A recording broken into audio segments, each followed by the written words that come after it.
Hi everyone, this is Ishita and आज फिर मैं आप लोगों के लिए एक वीडियो लेकर आई हूँ जिसमें मैं बात करने वाली हूँ कम्युनिकेशन के बारे में। कम्युनिकेशन एक ऐसी यूनिट है जो आपके यूजीसी नेट पेपर 1 में भी आती है और साथ ही साथ mass communication UGC net paper 2 का भी बहुत इंपॉर्टेंट पार्ट है। सो आज हम उसके बेसिक कॉन्सेप्ट शुरू करेंगे और हम उसमें ऐसी कुछ चीज़ें डिस्कस करेंगे जो कि हमें रिविजन के लिए इम्पॉर्टेंट रहेंगी इन दीज लास्ट 15 डेज। तो अगर आप भी कम्युनिकेशन के बारे में रिविजन करना चाहते हैं तो stay tuned for this whole video. सबसे पहले हम बात करते हैं कि कम्युनिकेशन है क्या। कम्युनिकेशन एक लैटिन वर्ड कम्युनिकेट से लिया गया है जिसका मतलब है टू मेक कॉमन। अगर इंडियन लैंग्वेज में हम इसका सबसे इक्विवेलेंट वर्ड लें तो वो होगा साधारणीकरण। तो अगर हम साधारण शब्दों में बात करें तो कम्युनिकेशन का मतलब होगा जब दो या दो से ज़्यादा लोग एक साथ आते हैं अपने आइडियाज़, थॉट्स, एक्सप्रेशंस चेंज करने के लिए और उसका कुछ मीनिंग निकल के आता है at the end of the day, तो उसको हम कम्युनिकेशन कहते हैं। कम्युनिकेशन का जो प्रोसेस होता है उसमें कई एलिमेंट्स होते हैं और ये मेन एलिमेंट्स होते हैं सेंडर, मैसेज, चैनल और रिसीवर। तो सेंडर जो है वो एक मैसेज को एनकोड करता है और चैनल के ज़रिए रिसीवर तक पहुंचाता है और रिसीवर उसको डिकोड करके यानी कि समझ के उसका कोई मीनिंग निकालता है। So these are the main elements of the process of communication. अब इसमें कई बार नॉइज़ भी आ जाती है। नॉइज़ यानी कि कोई भी ऐसी चीज़ जो कम्युनिकेशन को इफ़ेक्टिव करने से रोकती है। इनसे रिलेटेड कई मॉडल्स बनाए गए हैं, कई थ्योरीज बनाई गई हैं जो हम आगे की वीडियोज़ में डिस्कस करेंगे। अगर मैं आसान भाषा में आपको ये प्रोसेस ऑफ कम्युनिकेशन समझाऊँ तो मैं इस टाइम पे सेंडर हूँ, यानी कि अगर मैं आपको पढ़ा रही हूँ तो मैं सेंडर हूँ। मैंने एक मैसेज जो है वो एनकोड किया। मैं जो ये सारी चीज़ें पढ़ा रही हूँ वो होगा मैसेज और जो मैं एनकोड कर रही हूँ, जो मैं बोल रही हूँ, जिस भाषा में बोल रही हूँ वो मैंने मैसेज एनकोड कर दिया। फिर इसके बाद आती है बारी चैनल की। इस टाइम आप मुझे यूट्यूब के ज़रिए देख रहे हैं तो मेरा जो चैनल है वो यूट्यूब है और उसके बाद आप बने मेरे रिसीवर्स, यानी कि जो भी ये वीडियो देख रहा है वो मेरा रिसीवर है।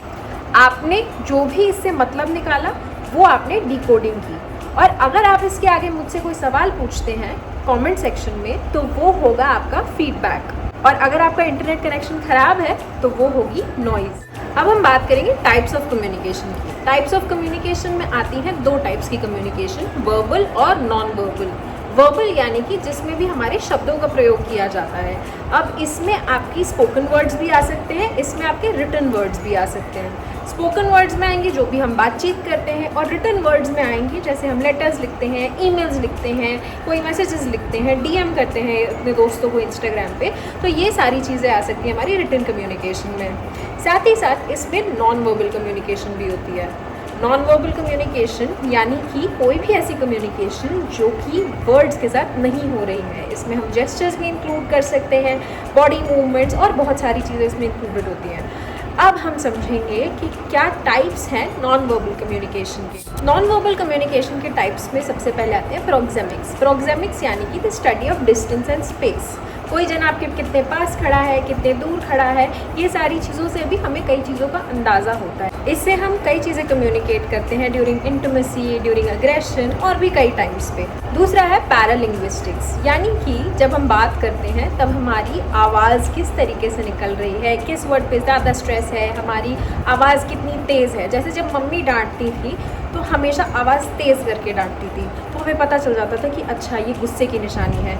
या फिर अगर कोई व्यक्ति किसी पर्टिकुलर वर्ड पे ज़्यादा एम्फेसिस दे रहा है यानी कि हमें फोकस उस पर्टिकुलर वर्ड पे करना है, तो उस तरीके से हमारी पिच, हमारी वॉइस, हमारी लाउडनेस, ये सारी चीज़ें पैरालिंग्विस्टिक्स में आती हैं। तीसरा है काइनेसिक्स। काइनेसिक्स में कई चीज़ें आती हैं जैसे कि आपके आई मूवमेंट्स, आपके जेस्चर्स, आपका पोस्चर, आपका बॉडी मूवमेंट, ये सारी चीज़ें। अब कई अलग कल्चर्स में इन सब चीज़ों का अलग मीनिंग हो सकता है। जैसे कि यूएसए में आई कांटेक्ट करना रिस्पेक्ट देने का तरीका होता है, वहीं जापान में अगर आप आई कांटेक्ट कर रहे हैं किसी से तो वो आपको थोड़ा सा रूड फील करा सकता है। हेंस हर जगह हर चीज़ का अलग मतलब होता है।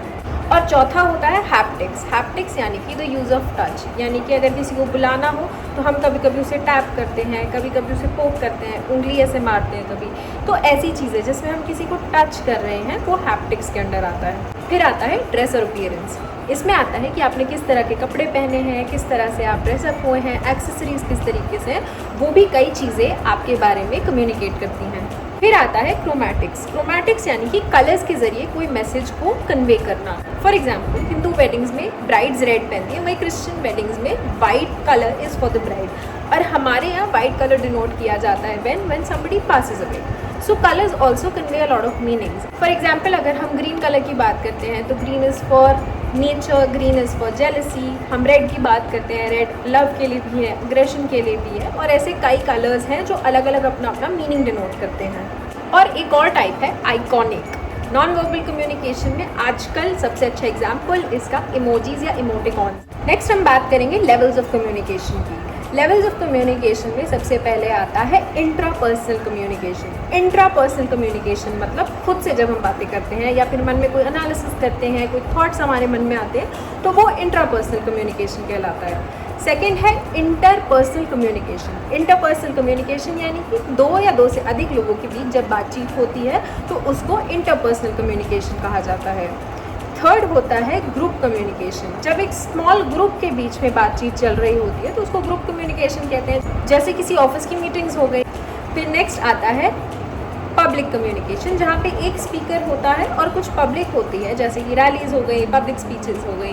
फिर आता है मास कम्युनिकेशन। मास कम्युनिकेशन यानी कि बहुत ज़्यादा बड़ी ऑडियंस के साथ कम्युनिकेट करना, जो ऑडियंस बहुत ज़्यादा स्कैटर्ड है। जब हम ऐसी किसी ऑडियंस के साथ बात करते हैं किसी मीडिया के थ्रू तो उसको हम मास कम्युनिकेशन कहते हैं। अब मास कम्युनिकेशन में अलग अलग मीडिया यूज़ होती है। प्रिंट मीडिया हो सकती है, सोशल मीडिया हो सकती है, डिजिटल मीडिया हो सकती है, इलेक्ट्रॉनिक मीडिया होती है।